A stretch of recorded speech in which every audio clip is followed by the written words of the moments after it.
Bienvenue, vous nous écoutez sur le www.radioalfayda.net. Il est 12h à Taïba, Niassène, même heure à Medina Baye, capitale de la Fayda Ibrahimia. Merci de la confiance renouvelée à la Radio Alfayda pour vous informer. Vous avez fait le bon choix. Nous sommes ensemble pour une demi-heure d'information. Si vous nous rejoignez dans l'actualité de ce mercredi 3 janvier 2024, c'est l'heure du journal. Donc voici les titres. À la une de cette principale édition, les choses demeurent toujours incertaines au marché central de Kaolack. En ce qui concerne la mise en exécution du projet de modernisation des lieux, la mairie dit privilégier le dialogue. Ndeye Fatou Cissé nous fera le point de début de ce journal. L'ancienne députée Mme Awa Gueye a célébré le premier bébé de l'année et a offert du matériel médical à la maternité du centre hospitalier régional El Hadji Ibrahima Niass de Kaolack. Un reportage de Cheikh Tidiane Diagne. Et puis nous irons à Ziguinchor. 95 enseignants ont bénéficié d'une session de formation sur la détection de la difficulté scolaire. Une initiative de l'IA de Ziguinchor dans le cadre de l'exécution des activités du PADES. Sur l'international au Mali, les séparatistes touaregs ont rejeté hier l'idée d'un dialogue intermalien pour la paix et la réconciliation avancée par le président de la transition. Et puis sport, une revendication des présidents du club pour la construction des ligues. Le président de la LFA, Tchernokoso Djane, que vous entendrez dans la page sportive. La revue des quotidiens, dernière note de ce journal, mettra un terme à ce 12h. Mesdames et messieurs, gardez votre confort d'écoute. Le développement, c'est dans une poignée de secondes. Le journal Serigne Moussa Kane. Devant ce micro, Kodosek Keneme assure les opérations techniques. Mesdames et messieurs, bonjour et bienvenue. Les choses demeurent toujours incertaines au marché central de Kaolack en ce qui concerne la mise en exécution du projet de modernisation des lieux. La mairie dit privilégier le dialogue. Ndeye Fatou Cissé. Reconstruction ou modernisation, le projet concernant le marché central de Kaolack reste toujours mitigé. Les causes de la présente situation évoquées par l'adjoint au maire, Dr Mbeye Gueye, interrogé sur la question lors d'une interview. Ça faisait partie des priorités de la commune, la modernisation des marchés. Et nous avions mis en place un cadre de concertation entre tous les acteurs qui tournent autour des marchés. Mais malheureusement, dans le marché, il y a des gens qui sont là-bas, qui ne veulent pas le changement, qui veulent rester dans cette situation. Et c'est vraiment déplorable. En tout cas, le maire continue toujours à dialoguer, toujours à trouver des solutions par rapport à ce problème du marché central. Parce qu'actuellement, le marché constitue, il faut qu'on l'accepte, constitue une véritable bombe pour Kaolack. Vraiment, nous demandons à ces commerçants-là d'accepter le programme que la commune de Kaolack veut dérouler pour désengorger le marché de Kaolack. Autre point, l'encombrement de la voie publique, véritable problème de sécurité, surtout au niveau de certains axes stratégiques, que ce soit au centre-ville ou dans d'autres quartiers de Kaolack. Oui, c'est un problème, mais c'est surtout un problème sociétal. Il faut que d'abord que les populations aient ce niveau de conscience que le bien public, ça appartient à tout le monde. Mais malheureusement, comme on a l'habitude de le dire, les gens vous diront que toujours Fimber de Bourle. C'est cette mentalité-là qu'il faut renverser. Mais à l'État, vous n'y pensez? Si, pourtant, on a fait beaucoup d'efforts de sensibilisation. Par exemple, au niveau du marché de Kaolack, on a fait beaucoup d'efforts. Mais malheureusement, il fait le lendemain, les choses reviennent à leur place. Et malheureusement, également, il faut le reconnaître, depuis quelques années, nous avions une bras armée qui était notre police municipale. Mais dans la nomenclature administrative, maintenant, la police municipale n'existe plus. Donc vous voyez, c'est très difficile. Il n'y a que la police municipale, surtout le préfet et les autorités administratives d'une manière générale, pour lesquelles la sécurité, parce que c'est un problème de sécurité. Et ce problème de sécurité-là doit être pris en charge par des autorités, notamment le préfet et le gouverneur, par la police, etc. Et la mairie est là, vraiment, est prête à accompagner toute action tendant à rendre nos rues et ruelles praticables. Pour rappel, Dr Mbeye Gueye, adjoint au maire de Kaolack chargé de la santé, tenait ses propos lors d'une interview accordée à la rédaction de la radio Alfayda. Une interview qui, entre autres points, s'intéressait au budget de l'an 2023 et les réalisations à l'actif de la municipalité. Des réalisations sans aucun soutien de l'État du Sénégal, a tenu à relever M. Mbeye. C'est la municipalité uniquement qui a fait tout ce travail-là, à part le PACASEN, mais on l'espère qu'en 2024, on pourrait avoir cela. Le maire Serigne Mboup fête les enfants. Le premier magistrat de la ville a saisi l'occasion et s'est indigné sur la non-prise en charge des enfants démunis par l'État du Sénégal. Le maire compte mettre en place un conseil national des enfants. Il l'a fait savoir lors de la cérémonie de remise de cadeaux aux enfants. Serigne Mboup au micro de Noabiaye. J'ai constaté que les enfants n'ont pas été défendus parce que vous constatez même au niveau de l'éducation nationale, c'est seulement les enfants qui acceptent qu'on leur donne des abris provisoires. Si on le veut donner aux étudiants, c'est des manifestations jour et nuit. Et encore, si aujourd'hui on constate qu'il y a des enfants abandonnés, cela veut dire que l'État n'a pas pris en charge la préoccupation des enfants qui sont dans une situation diminuée, des enfants talibés ou bien des enfants de l'école. C'est pour cela que nous, dans notre programme, on va mettre un conseil national des enfants, pour que les enfants puissent avoir, encadrés par les jeunes, mais puissent avoir leur mot à dire, et on leur écoute et ils auront une journée nationale, comme ce qu'on a fait aujourd'hui, tous les enfants du Sénégal. Et pourquoi pas qu'ils invitent un peu les enfants du monde entier, que le Sénégal puisse avoir une journée internationale de l'enfance réelle, discuter des problèmes d'enfance et de leur trouver des solutions et de leur défendre et de les encadrer. La première adjointe au maire, Madame Mami Mbao, revient sur cette fête dédiée aux enfants. Plus de 7000 cadeaux ont été donnés aux enfants venus de différents quartiers. Revient également sur le rôle que doit jouer l'État du Sénégal à l'égard de toutes les structures populaires et autres. Madame Mami Mbaoutal, première adjointe au maire. Alors c'est une fête qu'on organise depuis 2014. Une fête, on essaie aujourd'hui d'allier éducation et festivité, tout ce qui est ludique. Donc M. Serigne Mboup connaît son engagement et son attachement pour les enfants, que ce soit les enfants scolarisés dans les écoles françaises, que ce soit aussi les enfants du Dara, les Dom Dara comme lui. Et donc depuis 2014, il s'est engagé chaque année à faire cette fête pour les enfants, le premier jour de l'année, comme je vous le disais, pour allier un programme éducatif, parce qu'aujourd'hui on a vu le défilé de mode, l'élection Miss et Mister Fête des enfants, mais aussi on a eu des sketchs éducatifs sur l'inclusion, les enfants en situation de handicap qui sont venus aujourd'hui sensibiliser les gens sur leur situation et aussi sur l'inclusion qu'on doit faire pour eux. Donc c'est une fête où aujourd'hui plus de 7000 cadeaux ont été donnés aux enfants et donc tout le monde sait que c'est un budget considérable, une organisation aussi considérable, mais qu'on a l'habitude de faire depuis 2014 pour les enfants. Il n'y a pas de critères de sélection, on vise les écoles, donc on travaille avec l'IF, mais aussi on donne des enfants spontanément dans les quartiers, à travers les délégués de quartier, les comités de quartier.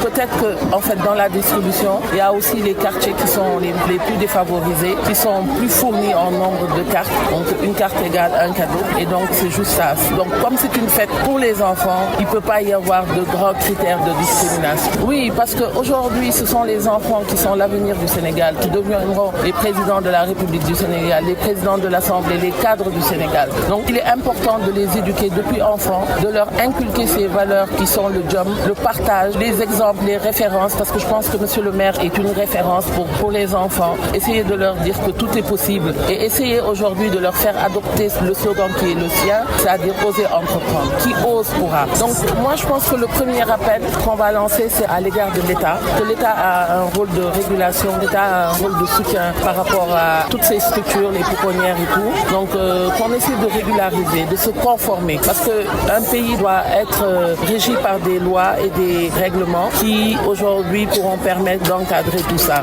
À l'endroit des femmes, je vais dire essayez de vous protéger, essayez de lutter contre les grossesses non désirées, peut-être parce que des fois c'est ce qui est à l'origine de tout ça. Mais je pense qu'il faut une grande organisation de la part de l'État pour aujourd'hui essayer de soutenir ces mères qui sont en situation de détresse. Parce que moi je juge qu'aucune mère n'abandonne son enfant par choix.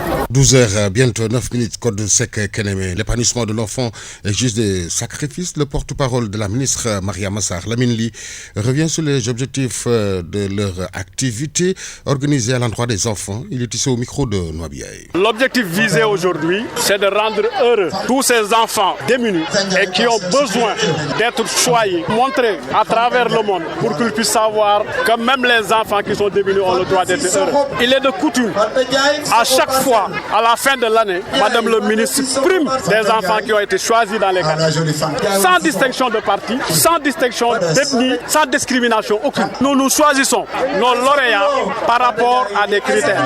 Le critère essentiel, c'est que le garçon, ou en tout cas la fille, doit être quelqu'un qui est issu d'une famille déshéritée. Nous avons constaté que de tout temps, que des enfants qui ont été privilégiés, parce qu'ils sont d'une famille nantie, bénéficient de cadeaux à l'occasion de Noël ou en tout cas à la fin de l'année. Pour corriger maintenant cette disparité sociale, Madame le ministre Mariama Sarr a décidé de collecter des cadeaux pour en faire un don aux enfants déshérités. L'année dernière, nous avions choisi le quartier de Nimzat.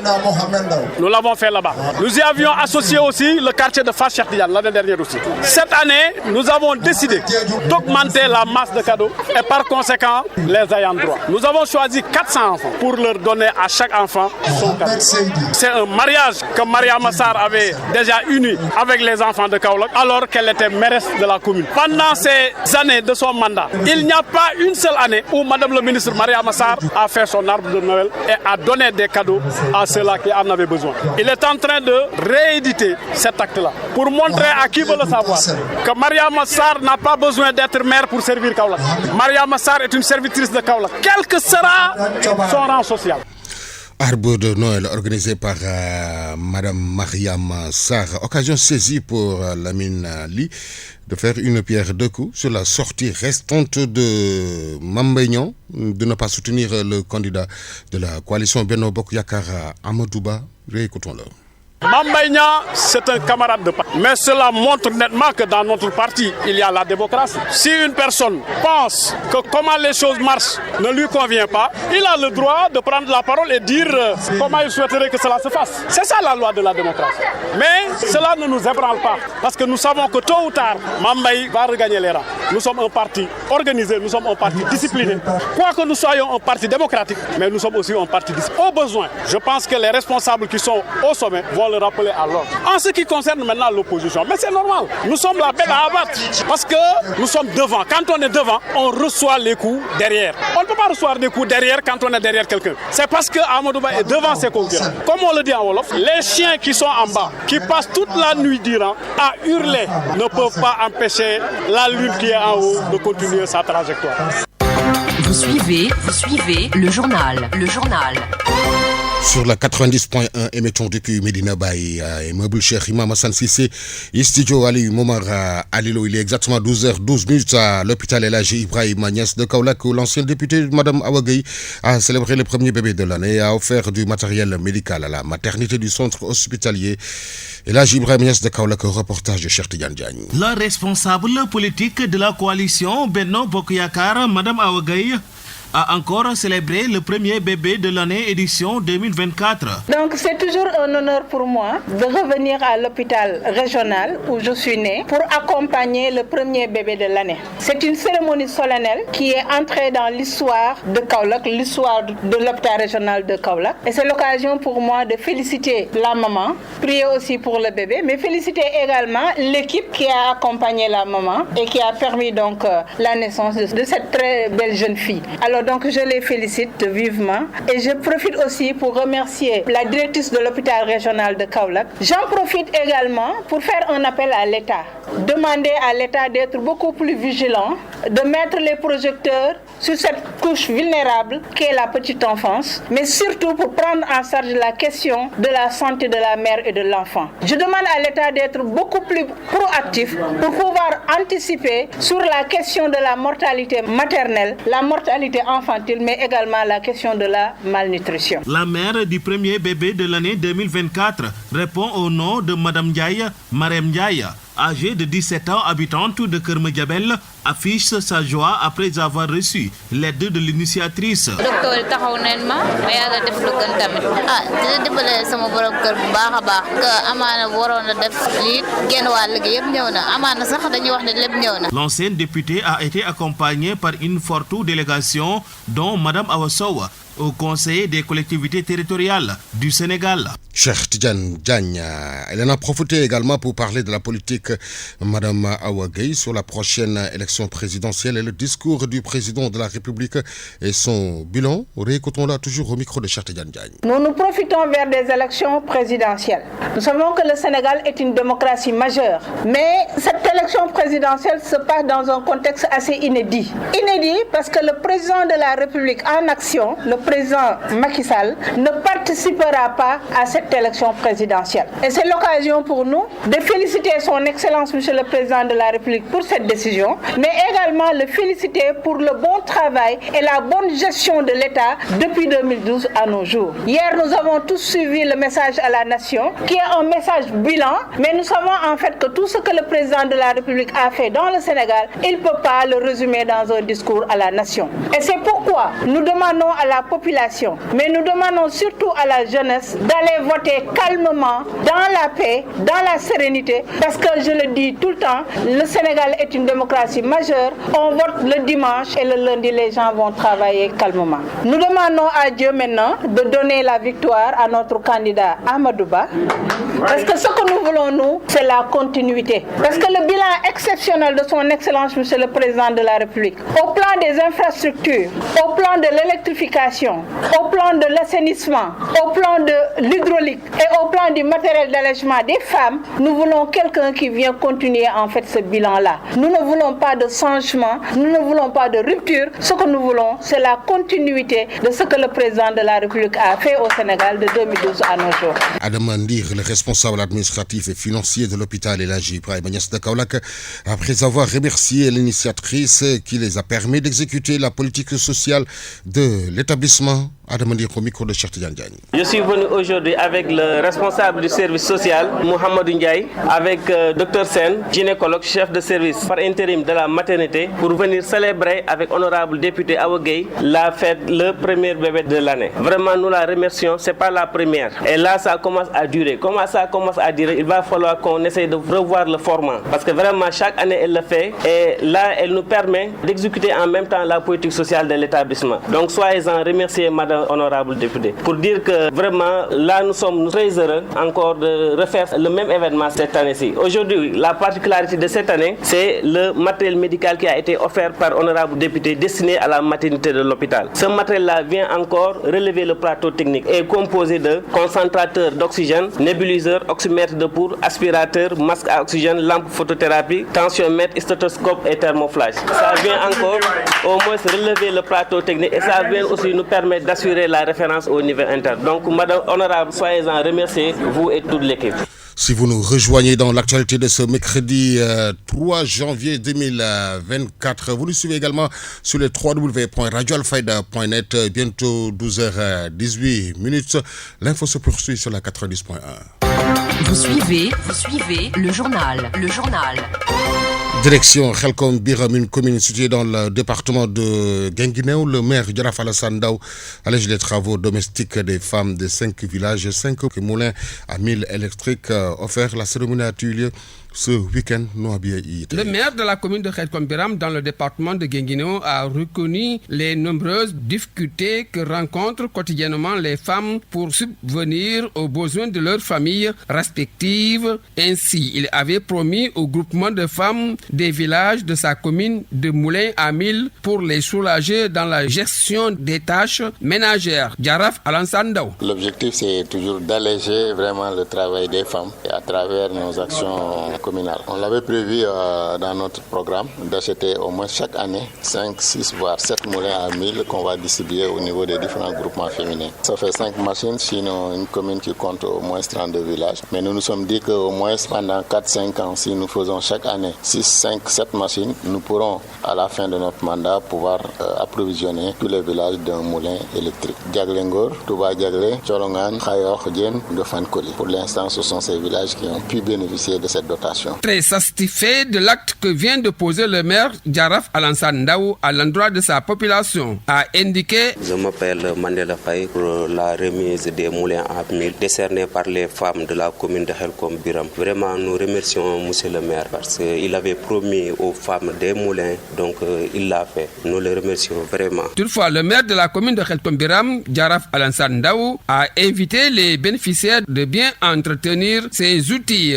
Le maire Djaraf Alassane Ndao sur l'objectif visé qui doit permettre aux femmes de pouvoir être autonomes. Djaraf Alassane Ndao au micro de Noabiaï. Cela a débuté en 2023, ça a été concrétisé. Nous avons pu décrocher au moins 5 machines d'une qualité extraordinaire que nous avons aujourd'hui pour les remettre aux ayants droit. Bon, vous savez qu'aujourd'hui quand même nous sommes une commune rurale où toutes les femmes on y travaille avec le mil et tout le monde sait que le mil nécessite plusieurs transformations. L'une de ces étapes est faite par ces moulins à mil. Donc je pense que ces braves dames pourront, parce qu'à travers leurs propres organisations, certains groupements ont des moulins. Bien dans d'autres villages, il y a certains des privés qui ont installé des moulins dans leur village. Donc je pense qu'à partir du moment où certains groupements ont leur propre moulin à mil, ça pourra quand même renforcer le développement de leur groupement féminin. Et c'est l'objectif que nous visons, permettre aux dames de pouvoir être autonomes, de pouvoir gérer leur moulin à mil. À cette occasion, le conseiller municipal Mandela Faye est revenu sur les difficultés qu'ont rencontrées les femmes avant l'arrivée de ces 5 moulins électriques. Il est ici au micro de Noabiaï. Si je prends le village de Touba Diaglé, il quittait Touba Diaglé pour partir à Kaolack. Entre Touba Diaglé et Kaolack, ça fait 5 km ou bien 6 km pour aller piler le mil. Maintenant, s'ils ont le moulin là, ça va les faciliter donc la tâche. Vraiment, nous remercions vraiment le maire, M. Djaraf Alassane. Le maire, tout ce qu'il fait, donc il engage la population de Khelcom Biram. Sur tout ce qu'il entreprend, donc il engage la population de Khelcom Biram. Un geste donc de transparence parce que prendre donc tous les documents, les remettre au conseil pour les dire que vérifier, voilà les réalisations qu'on a fait. S'il y a des critiques ou bien des remarques, vous le faites. Et je pense qu'il n'y avait pas de critiques parce que donc la gestion a été très claire et donc sobre et vertueuse comme le dit donc le président. Direction de la capitale du Sud, 95 enseignants ont bénéficié d'une session de formation sur la détection de la difficulté scolaire, une initiative de l'IA de Ziguinchor dans le cadre de l'exécution des activités du PADES. Un reportage de Mohamed Sagna. L'exécution des activités du projet d'appui au développement de l'éducation au Sénégal se matérialise dans l'académie de Ziguinchor. En effet, 95 enseignants ont été outillés sur la détection de la difficulté scolaire. La difficulté scolaire, surtout le cumul des problèmes qui aboutissent à une situation qui s'appelle échec scolaire. Donc la difficulté scolaire peut provenir de la famille, ça peut provenir de l'école, ça peut concerner aussi l'enfant en tant qu'apprenant dans l'environnement de l'école. On a jugé nécessaire de partager ces quelques modules pour un peu faciliter la réussite scolaire des enfants, améliorer la performance des enfants. On est aussi beaucoup revenu sur un peu les stratégies pour stimuler davantage les enfants. On est un peu revenu avec les enseignants pour un peu les sensibiliser par rapport surtout au discours à tenir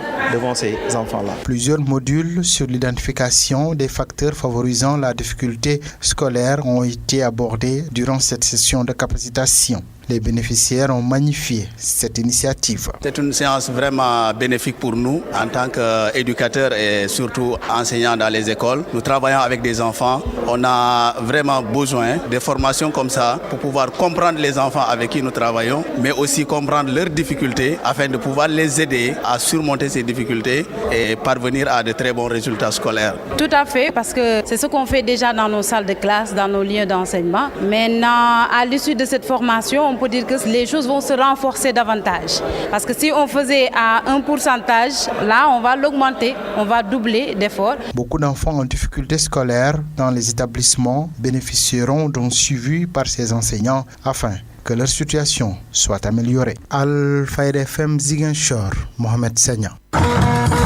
Actualité internationale. Au Mali, les séparatistes Touareg ont rejeté hier mardi l'idée d'un dialogue intermalien pour la paix et la réconciliation avancée par le président de la transition. C'est une série de brèves réalisées par nos partenaires de la Voix de l'Amérique. Les séparatistes Touareg ont rejeté hier mardi l'idée d'un dialogue direct intermalien pour la paix et la réconciliation avancée par le président de la transition. Un de leurs porte-parole estime qu'il s'agit d'une façon de prononcer la caducité définitive de l'accord de paix de 2015 entre eux et Bamako. Actualité internationale. L'ambassade de France au Niger, dont Paris avait annoncé la fermeture peu avant Noël, est officiellement close. Elle va poursuivre ses activités depuis Paris, selon une déclaration du ministère français des Affaires étrangères. En Sierra Leone, la justice a inculpé mardi pour trahison et complicité de trahison 12 auteurs présumés, selon les autorités, de tentatives de coup d'État le 26 novembre. Parmi eux, un organisateur présumé de l'opération, Amadou Koïta, arrêté le 4 décembre. Au total, 85 personnes ont été interpellées, très majoritairement des militaires.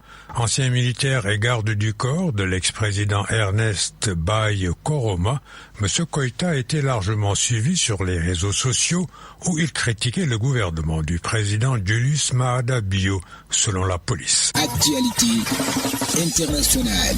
L'agence de sécurité maritime britannique UKMTO a fait état mardi soir de 3 explosions à proximité d'un navire de transport de marchandises dans le détroit stratégique de Bab el-Mandeb qui sépare la péninsule arabique de l'Afrique. Selon elle, il n'y avait eu aucun dommage et l'équipage était sauf. Ces dernières semaines, dans la foulée de la guerre entre Israël et le Hamas, les rebelles yéménites Houthis ont multiplié les attaques en mer Rouge et dans le détroit de Bab el-Mandeb, par lequel transite 12% du commerce mondial, d'après la Chambre internationale de la marine marchande. Le numéro 2 du Hamas a été tué dans une frappe attribuée à Israël près de Beyrouth mardi. C'est ce qu'ont annoncé le mouvement islamiste palestinien et 2 responsables libanais près de 3 mois après le début du conflit à Gaza entre le Hamas et Israël. Actualité internationale.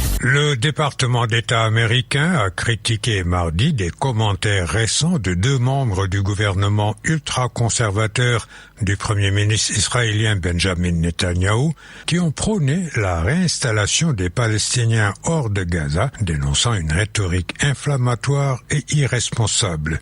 Le ministre israélien des Finances, Bezalel Smotrich, a appelé dimanche les habitants de la bande de Gaza à quitter l'enclave palestinienne afin de faire place nette aux Israéliens qui sont à même, selon lui, de faire fleurir le désert. Et sport.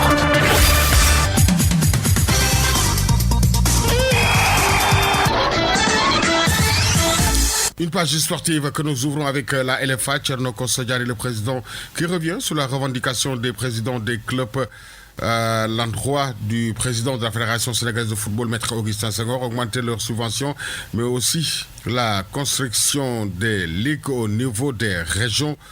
Voici la réaction de Tcherno Kossadjari. En début de rencontre, nous a informé avoir reçu ce matin, avant la réunion, une délégation du collectif des présidents de clubs amateurs. On a échangé avec lui sur toutes leurs revendications. La subvention également des clubs régionaux à revoir. Ce qu'on a constaté, c'est baisse de la subvention. Parce que on a donné les explications comme quoi le président Senghor a décidé de faire encore une deuxième subvention avant la fin de la saison, en plus de ce qui a été fait. Alors, par rapport à la CAN, je pense que nous avons donné l'information sur la préparation du Sénégal.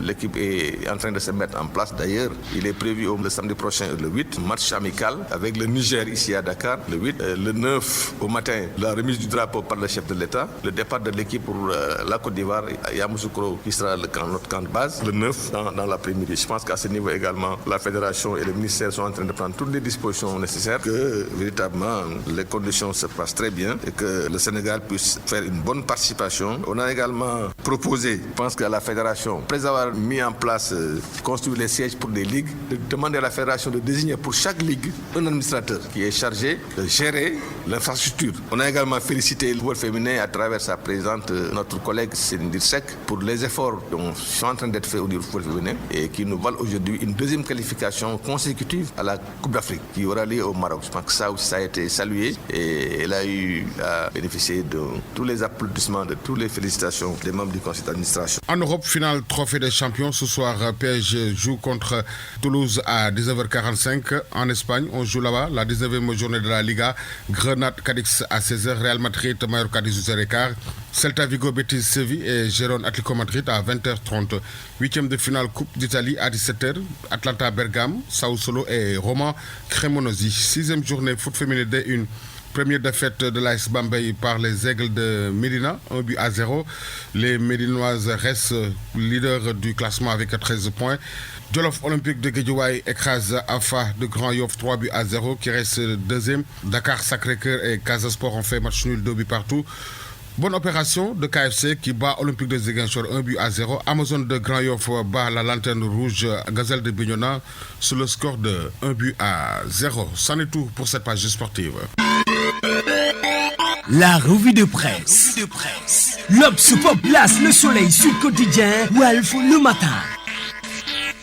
12h, bientôt 31 minutes, la revue de quotidien parue ce matin, c'est l'affaire de Neïfatou Cissé. Manque de transparence du processus de parrainage des milliers d'électeurs introuvable au Conseil constitutionnel. Combien y a-t-il de fichiers? S'interroge ce mercredi la Tribune, le journal avec qui nous ouvrons cette revue des titres à la une des quotidiens sénégalais parus ce matin. De mentionner à ce propos que l'histoire a donné raison au leader de Gumsa Bopo. La DGE est invitée à éclairer le peuple sénégalais souverain sur le fichier électoral, termine le quotidien du groupe des médias présidentiels 2024. Des candidats à la candidature face aux réalités du parrainage, note l'évidence. Repêché après une première vérification de ces parrainages, il dit un candidat précaire, le titre par la une de Réumi Quotidien. Basbi le jour qui au Conseil constitutionnel fait référence à l'exécution de la loi du Tamis parle de Idi qui serait en sursis au moment où le PUR assure, mais dit le journal avec des points en suspens tout en indiquant que Pape Djibril Fall et Serigne Mboup ont été coincés par des milliers de doublons. L'équation des clés USB inexploitables relève également ce matin le quotidien du groupe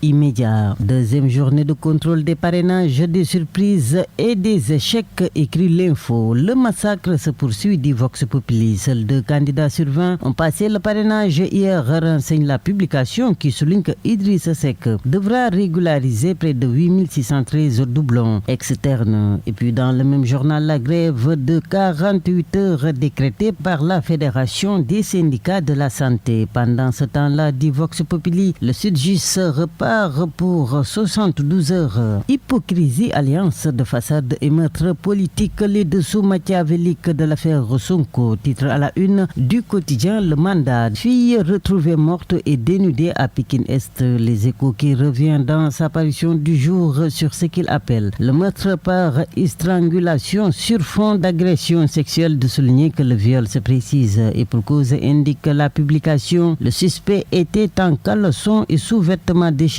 Il refuse, révèle le journal, de parler devant les enquêteurs et pleure en se tenant la tête. C'est la fin de cette principale édition de 12h. Merci à toute l'équipe qui a permis à sa réalisation. Merci à Kodusek Keneme qui a assuré la partie technique. La rédaction en chef a été assurée par Elhaji Ibrahima Gaye. L'info revient dans moins de 28 minutes. Ce sera avec Gondé Ndiaye dans la version Wolof. Tout de suite le rappel de ce qui a fait l'essentiel de ce midi.